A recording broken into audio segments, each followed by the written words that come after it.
Hello, this is Dr. Brooke Patterson, and this lecture covers Chapter 6, Introduction to the Physical Exam.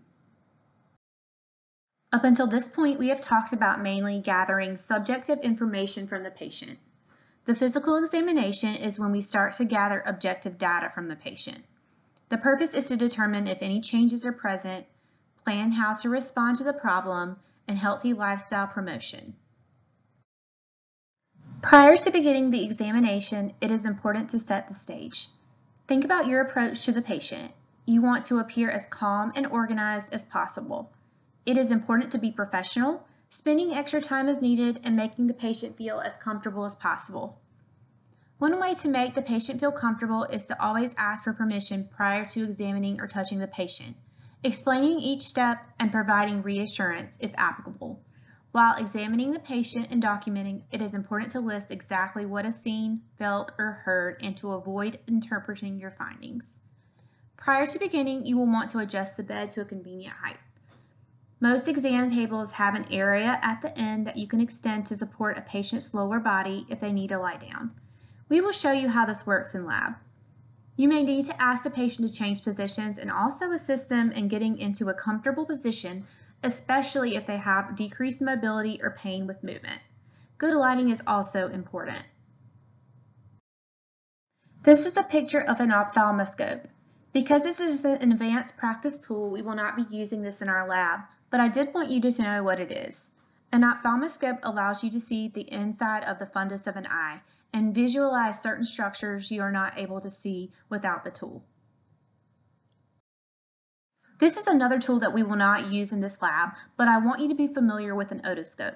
This tool allows you to look inside of the ear canal and visualize the tympanic membrane. We will, however, be using the stethoscope. There are different types of stethoscopes, but the one that we will be using has both a bell and diaphragm. We will go over each of these structures in lab.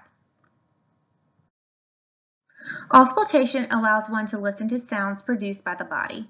A stethoscope does not magnify sounds, but it blocks out extraneous sounds. The fit and quality of the stethoscope is very important. The stethoscope contains a diaphragm that allows you to hear high-pitched sounds and a bell that allows you to hear soft, low-pitched sounds. For example, you may hear a heart murmur better with the bell side. In lab, we will practice using both the diaphragm and the bell. It is also important to have the earpieces facing forward. We will learn more about the stethoscope and practice in lab. It is important to use standard precautions with all patients. Thorough hand hygiene is important in decreasing the spread of infection before and after patient care. Different organizations have different protocols for precautions.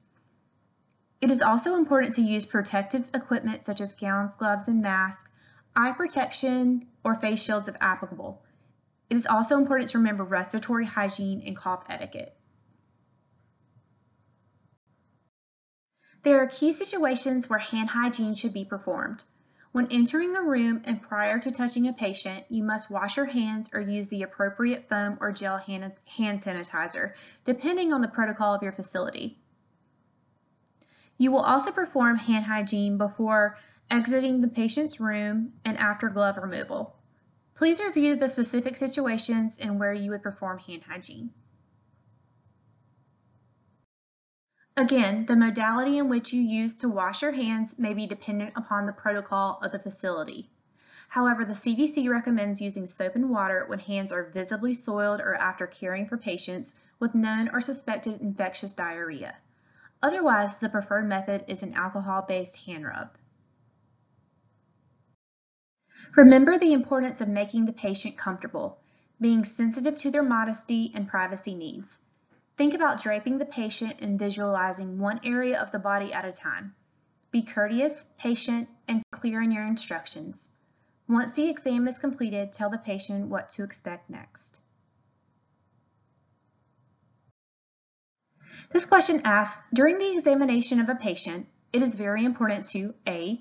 Control your nonverbal communication, B. Share everything you see, or C. Have a chaperone in the room. The answer is control your nonverbal communication. As a beginner, avoid interpreting your findings. You are not the patient's primary caregiver, and your views may be wrong or conflicting. Always avoid showing distaste, alarm, or other negative reactions, especially if you discover an abnormality such as an ominous mask or deep oozing ulcer. Inspection begins when you first meet a person with a general survey. This will be discussed in the weeks ahead.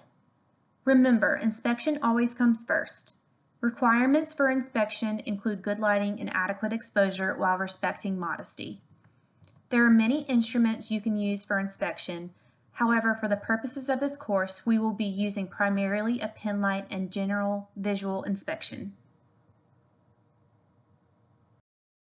We will only be performing light palpation in this course. It is noted that different parts of hands are best suited for assessing different areas and factors. Fingertips are best at assessing factors such as skin texture, swelling, pulsation, and determining the presence of lumps. The dorsa of the hands and fingers is best for determining temperature. The ulnar surface of the hand is best for feeling vibrations. Although we will not be evaluating percussion in this course, I still want you to be familiar with percussion and its uses. Percussion involves tapping the person's skin with a hyperextended middle finger. You will then have a striking finger. There will be a picture on the next slide for those of you who are visual learners. It is used for mapping the location and size of organs, detecting abnormal masses, eliciting pain if an underlying structure is inflamed. You will not typically see percussion conducted because typically if we anticipate a mass or inflamed underlying structure, we now use imaging modalities such as X-ray, CT scans, ultrasounds, and/or MRI. Although percussion is becoming a practice of the past, I still want you to be aware of its use and importance in the event that you're in a situation where imaging cannot be conducted. The basic principles of auscultation are to eliminate extra noise, to keep your environment comfortable and your stethoscope warm for your patient. Avoid listening over hairy body areas. Never listen through a patient's gown or clothing. Also, it is important to avoid your own artifact or noises, as these can be interpreted as the patient sounds. It is important to remember your emotional state and the patient's emotional state while being examined. The patient may be anxious and have anticipation due to being examined by a stranger and having an unknown exam outcome. Reducing anxiety is very important, and if the patient feels more comfortable, the data gathered will best describe the person's natural state. You will also need to keep in mind the modifications if a person is ill. You may need to alter the positions and adapt the assessment to the patient's comfort level. It may be necessary to complete a focus assessment at first, then returning later to finish a complete assessment. Examples of this include a patient who is extremely anxious, agitated, or in pain. This question asks, the technique of tapping on the body to elicit a sound is known as A, inspection, B, palpation, C, percussion, or D, auscultation. The answer is C, percussion.